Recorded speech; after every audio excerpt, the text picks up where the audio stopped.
Hello, hello, everybody. Mary Farias here with 5 Minutes is Better Than Nothing, a personal development. We're studying my book, How to Study Napoleon Hill's Think and Grow Rich.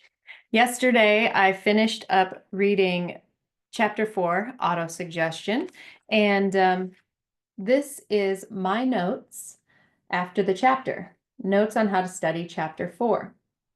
This chapter goes deeply into the concept of autosuggestion, an important tool that we must use in order to program our subconscious mind.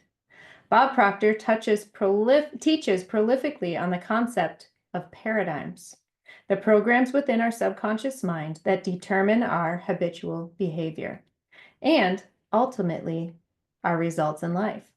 Most of the paradigms driving us were actually put there by someone else.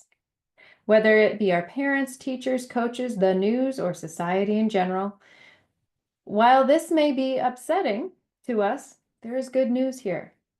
The fact that we have been programmed by someone else without our knowledge means that we can program ourselves armed with the right knowledge.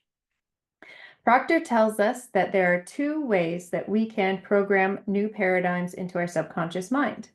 One is by an emotional impact. That is something that's big and bold and it affects you emotionally immediately, right? The other is through constant spaced repetition or autosuggestion. He explains why this is with a representative image of the mind-body connection called the stick person. By combining emotion with autosuggestion, we are best able to reprogram ourselves with the paradigms we need to achieve the results we desire.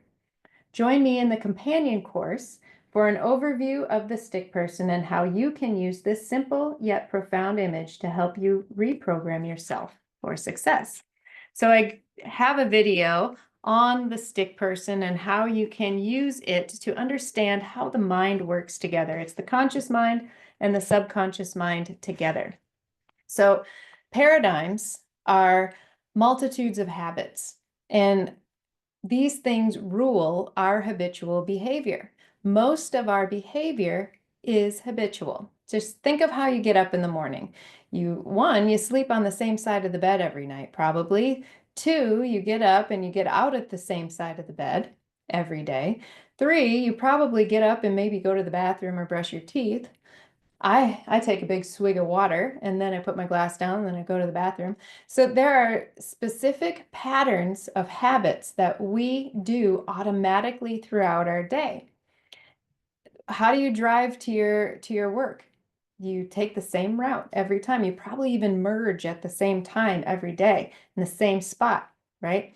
So we are very, very programmed to do the things that we do on a habitual basis. Robert Russell says, habit is God's way of making good automatic in our lives. Well, it's good and bad. We can have bad habits and we can have good habits.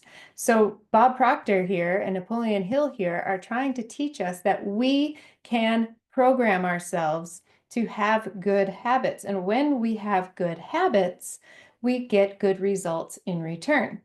So the fact that we have been programmed is a good sign. It means that we can reprogram ourselves, we retrain ourselves. And it's not just habitual behavior that we need to change, it's habitual thought.